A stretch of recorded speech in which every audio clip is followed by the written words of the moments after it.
سب سے پہلے میں آپ سب سے اور پوری قوم سے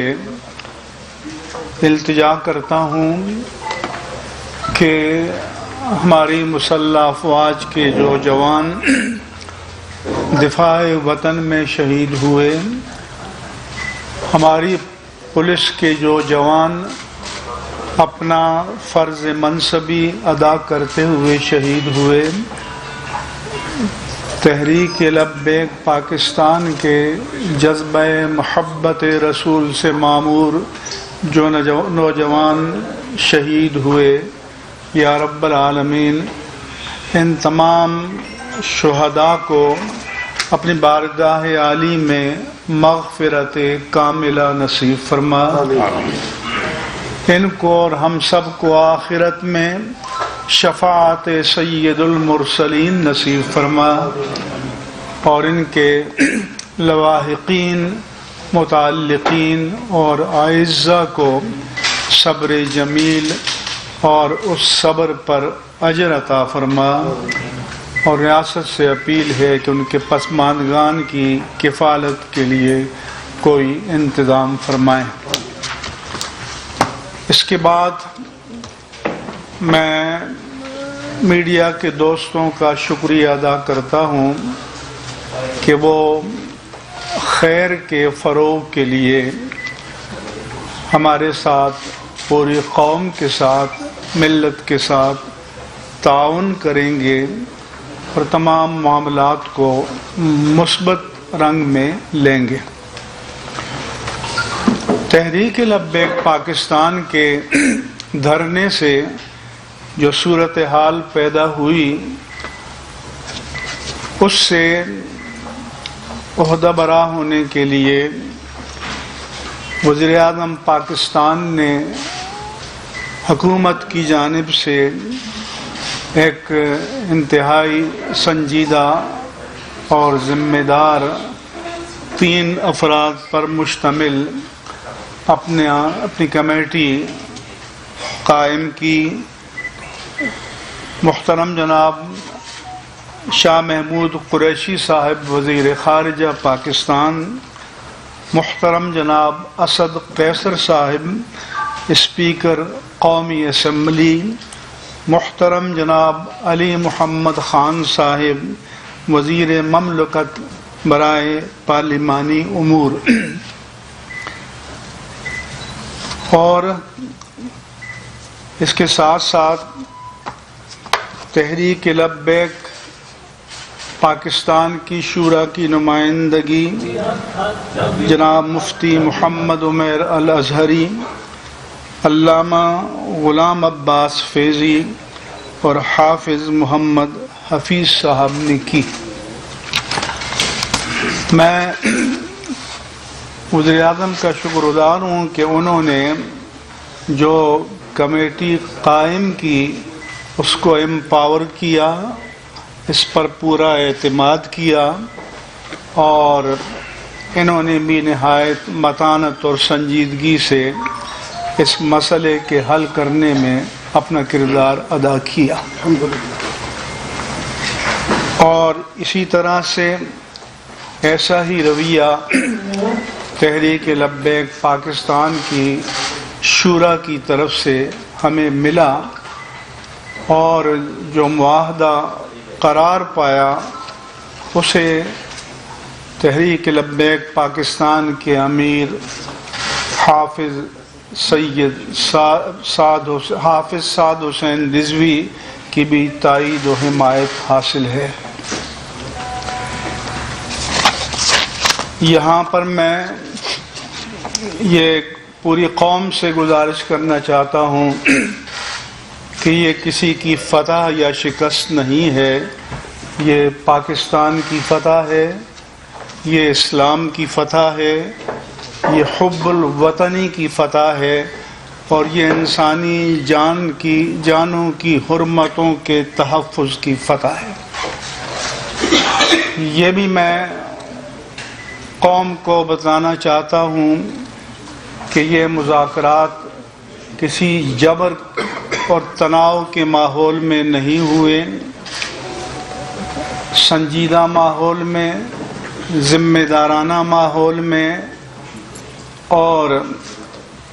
آزادانہ طور پر ہوئے، اس لیے اس میں سب کا حسب مراتب کنٹریبیوشن ہے، حصہ ہے، اور سب ہماری اور پوری قوم کے شکریہ کے حقدار ہیں۔ یہ معاہدہ اس لیے ہوا کہ جوش پر ہوش غالب آیا، جذباتیت پر معقولیت غالب آئی، اور تمام فریقوں نے حکمت و تدبیر و تدبر اور بصیرت کا مظاہرہ کیا، اور اس کے نتیجے میں آج ہم یہاں آپ کے سامنے بیٹھے ہوئے ہیں۔ میں چند کلمات آپ کو پڑھ کر سناتا ہوں۔ الحمدللہ علی احسانہ، حکومت پاکستان اور تحریک لبیک پاکستان کے مابین اعتماد باہمی کے ماحول میں تفصیلی مذاکرات کے بعد اتفاق رائے سے معاہدہ طے پا چکا ہے۔ آئندہ ہفتے عشرے میں اس کے مثبت نتائج سامنے آ جائیں گے۔ معاہدے کے فریقین نے حکمت و تدبر کے ساتھ ملک و ملت کے بہترین مفاد میں یہ معاہدہ کیا، اور اللہ تعالیٰ کا کرم ہے کہ کسی ناخوشگوار صورتحال کے پیش آنے سے پہلے یہ فیصلہ ہو گیا۔ یہ پورے ملک کے لیے خیر و فلاح کی خبر ہے، اور قومی میڈیا کو اسے مثبت انداز میں پیش کرنا چاہیے، اور ملک میں امن، سلامتی اور عافیت کے لیے جو مخلصانہ جد و جہد کی گئی ہے اس میں آپ کو بھی اپنا حصہ ڈالنا چاہیے۔ تناؤ کی فضا میں جذبات کو قابو میں رکھنا اور جوش پر ہوش کا غالب آنا نہایت خوشائند ہے۔ اس معاہدے کی تفصیلات مناسب وقت پر سامنے آ جائیں گی، مگر انگریزی کا مقولہ ہے actions speak louder than the words, اس لیے آپ عملی نتائج دیکھیں گے۔ ہم نے ملک کی عافیت و سلامتی اور امن کے مفاد میں اس میں مصالحت کار کا فرض ادا کیا۔ میرے ساتھ کراچی سے سیلانی ویلفیئر ٹرسٹ انٹرنیشنل کے چیئرمین مولانا محمد بشیر فاروق قادری صاحب بھی تشریف لائے، اور ہم نے 12-13 گھنٹے مسلسل نان اسٹاپ یہ کاوش کی، محنت کی، اور جس کے نتیجے میں ہم ایک اچھے اختتام کو حاصل کرنے میں کامیاب ہوئے۔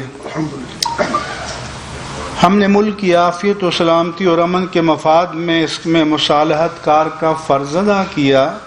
اللہ تعالیٰ اپنے حبیب کریم صلی اللہ علیہ وآلہ وسلم کے طفیل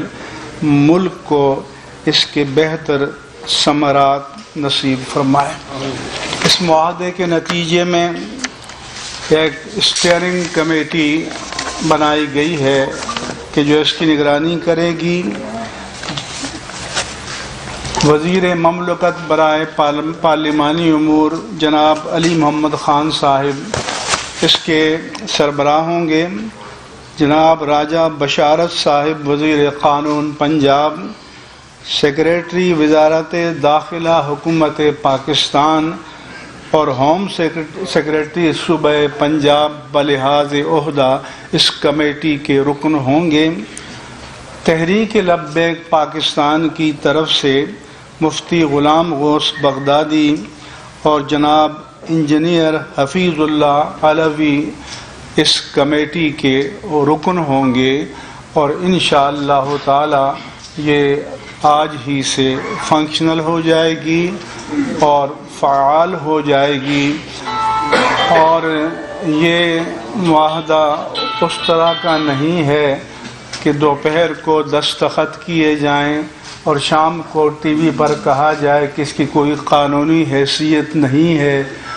اللہ کے قانون سے بڑھ کر بھی دنیا میں کوئی قانون ہے کہ اللہ فرمائے کہ وَأَوْفُوا بِالْعَهْدِ إِنَّ الْعَهْدَ كَانَ مَسْئُولًا، عہد کو وفا کرو، بے شک اللہ کی عدالت میں عہد کے بارے میں پوچھا جائے گا۔ میں اہل سنت و جماعت پاکستان کے ملک بھر میں اور بیرون ملک لوگ جو رابطے میں ہیں اور اس کے بارے میں متفکر تھے، ان سب کو یقین دلاتا ہوں، تمام مسلمانوں کو یقین دلاتا ہوں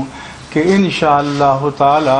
اس سے خیر برآمد ہوگی انشاءاللہ۔ اسی طرح میں